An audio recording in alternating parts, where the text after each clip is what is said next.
প্রিয় দর্শক, সবাইকে প্রীতি ও শুভেচ্ছা। হঠাৎ করে প্রধান বিচারপতির বাসভবন সহ যমুনার আশেপাশে ঢাকা মেট্রোপলিটন পুলিশ নিষেধাজ্ঞা জারি করেছে সভা সমাবেশের বিরুদ্ধে।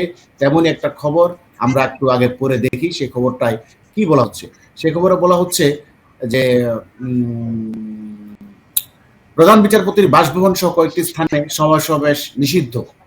খবরের ভিতরে বলা হচ্ছে প্রধান বিচারপতির সরকারি বাসভবন, সুপ্রিম কোর্টের প্রধান ফটক সহ কয়েকটি স্থানে সব ধরনের সমাবেশ, মিছিল, শোভাযাত্রা, বিক্ষোভ প্রদর্শন নিষিদ্ধ করে আরেক দফা গণবিজ্ঞপ্তি জারি করেছে ঢাকা মহানগর পুলিশ। ডিএমপির কমিশনার মোহাম্মদ সাজ্জাদ আলী বৃহস্পতিবার সই করা এই বিজ্ঞপ্তিতে বলা হয়, আগামী শনিবার থেকে পরবর্তী নির্দেশনা না দেওয়া পর্যন্ত প্রধান বিচারপতির সরকারি বাসভবন, বিচারপতির বাসভবন, জাজেস কমপ্লেক্স, সুপ্রিম কোর্ট, প্রধান গেট, মাজার গেট, জামা মসজিদ গেট, আন্তর্জাতিক ট্রাইব্যুনাল অপরাধ 1 ও 2 প্রবেশ গেট, বিচার প্রশাসন, প্রশিক্ষণ ইনস্টিটিউটের সামনে সব ধরনের সমাবেশ, মিছিল, শোভাযাত্রা, বিক্ষোভ প্রদর্শন ইত্যাদি নিষিদ্ধ করা হয়েছে। ঢাকা মেট্রোপলিটন পুলিশ অর্ডিন্যান্সের 29 ধারা মোতাবেক এই নিষেধাজ্ঞার কথা জানানো হয়েছে ডিএমপি কমিশনারের পক্ষ থেকে।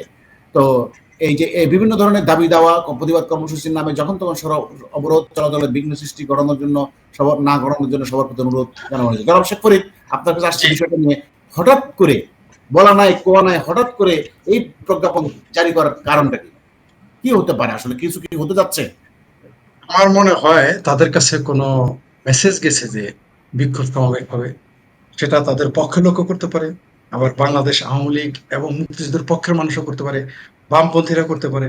তাদের কাছে বিভিন্ন মেসেজ মনে হয়ে গেছে, যার জন্য তারা বিক্ষোভ সমাবেশ নিষিদ্ধ।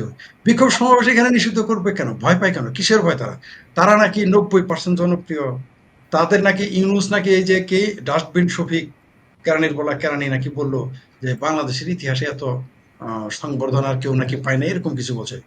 তো তার ভয়ে এত ওগুলোতে নিষিদ্ধ করতে হবে কেন? ওখানে তো কেউ এমনিই যাবে না। প্রধান বিচারপতির বাসভবনের সামনে কে মিছিল করতে যাবে? কোনো দরকার আছে? পাগলারে নৌকা ডুবানোর কথা মনে করে দিল। আর না হয় আসলেই কেউ যাচ্ছে। আর মিছিল তো নিষিদ্ধ করা উচিত বাইতুল মোকাররমে।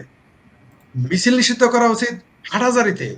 কারণ এগুলো হলো প্রার্থনার স্থান, পবিত্র ধর্ম। সেখানে পবিত্র ইসলাম ধর্মের বাণী প্রচার হবে, নামাজ পড়বে, ধর্মীয় কথা বলবে, সেগুলোতে আপনি নিষিদ্ধ করবেন। আপনি ওইখানে কেন নিষিদ্ধ করছেন? আপনি প্রেস ক্লাবের সামনে পারলে এখন প্রেস ক্লাবগুলো কিভাবে পরিকল্পিতভাবে ধ্বংস করে আরেকটা দিচ্ছে দেখেন। সংবাদ আমরা বিশ্বস্ত সূত্রে জানতে পেরেছি জনাব শেখ ফরিদ, সেটা হলো ঈদের পরে যে পরিমাণ শ্রমিক, লক্ষ লক্ষ শ্রমিক বেকার হয়ে গেছে, তারা একটা আন্দোলন করবে এবং যমুনা ঘেরাও করবে, এরকম একটা পরিকল্পনার কথা আমরা জানতে পেরেছি। সেটা কি তাহলে বড় ধরনের কোন ইউনুসের বিরুদ্ধে বিক্ষোভ সমাবেশ বা যমুনা ঘেরাও করে ইউনুসের পতন কি ধেয়ে আসছে? ইউনূসের তো পতন হবেই, এবং করুণ পতন হবে, তার কোনো সন্দেহ নাই। কিন্তু আপনি যেটা বললেন এটা একটা গুরুত্বপূর্ণ পয়েন্ট। কারণ বাংলাদেশে 28 লক্ষ মানুষ গরিব হয়ে গেছে, 18 লক্ষ নারীর চাকরি চলে গেছে। তো এই যে একটা প্রভাব, যে কোনো মুহূর্তে যদি শ্রমিকেরা ঘেরাও করে, মিছিল করে, ঠেকানোর ক্ষমতা তার নাই। কোনো অবস্থাতে সে ঠেকাইতে পারবে না। কারণ পেটে যখন ক্ষুধা থাকবে, তখন সামনে ট্যাঙ্ক আসলো না কামান আসলো, ইনুস আসলো, নাকি ডাস্টবিন শফিক আসলো, নাকি জামাতে সাদা শকুন শফিকুর রহমান আসলো, নাকি এই মাহফুজ আলম আসলো হিজবুত, এতে কারো কিছু যায় আসেনি। কারণ জনগণ, এই দেশের অর্থনীতির যে অবস্থা হয়ে গেছে, যে কোনো মুহূর্তে গণবিস্ফোরণ ঘটতে পারে। সেটা যে কোনো, আপনি যেমন শ্রমিকের কথা বললেন, আমি ছাত্র জনতার কথা বললাম, আরেকজন আরেকটার কথা বলল, কোনো না কোনো ভাবে একটা গণবিস্ফোরণ বা জনবিস্ফোরণ ঘটবে। কারণ এই মানুষের মানুষের আপনি দেখেন 10 দিন ছুটি দিয়েছিল কেন? 10 দিন কেউ ছুটি দেয়? আপনার কথার সাথে বোধ হয় এটা মিল আছে একটা। কারণ হয়তো শ্রমিকেরা এটা আরো আগেই তারা জেনেছে বলে 10 দিনের ছুটি ঘোষণা করেছে।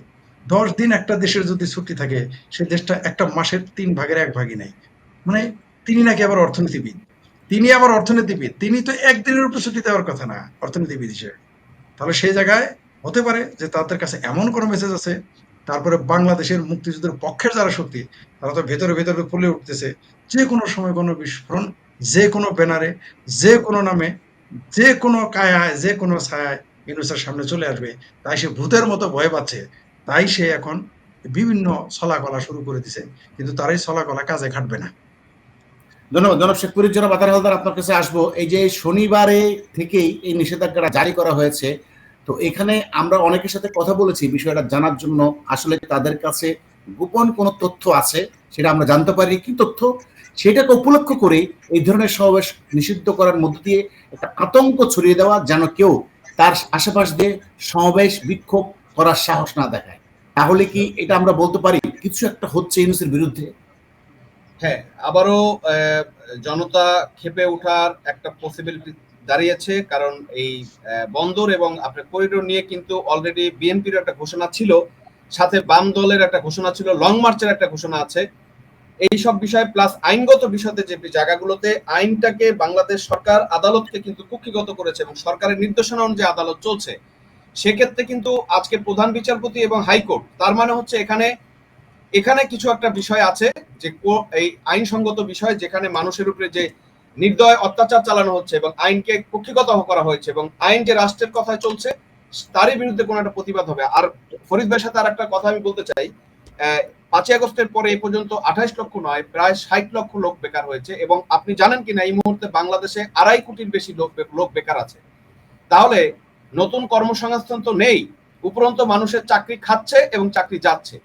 তাহলে আমার তো পিঠ দেয়ালে ঠেকে গেছে, আমাকে তো প্রতিরোধ করতেই হবে, আজকে হোক কালকে হোক, হয়তো সময়টা চলে আসে এবং সেটা গোয়েন্দা বাহিনী বা সরকার বুঝতে পেরেছে এবং তারই কারণে জনগণ যাতে কথা না বলতে পারে এই কারণে এই ধরনের নিষেধাজ্ঞা দেওয়া হয়েছে বলে মনে করি।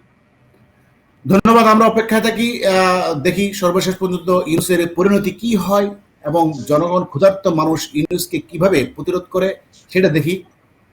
জি জনাব শেখ ফরিদ বলেন। জি, আপনাকে একটা কথা তখন ভুলে গিয়েছিলাম যে আপনার উনি যেটা বললেন যে 60 লক্ষ, এটা কিন্তু আসলেই আমার মনেই ছিল না।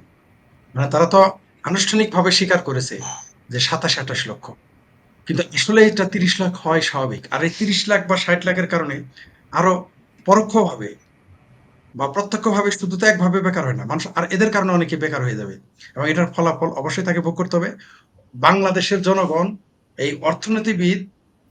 অর্থনীতিবিদ ইউনূসকে অর্থনীতি ধ্বংস করার জন্য বাংলাদেশের মানুষ তাকে কাঠ করায় তার করাবে এবং তার করানো উচিত। ধন্যবাদ জনাব শেখ ফরিদ সাথে থাকার জন্য। আতার হালদার আপনাকে ধন্যবাদ সাথে থাকার জন্য। প্রিয় দর্শক আপনাদেরকেও ধন্যবাদ। কথা হবে আবারও অন্য কোনো বিষয় নিয়ে, ততক্ষণ ভালো থাকবেন।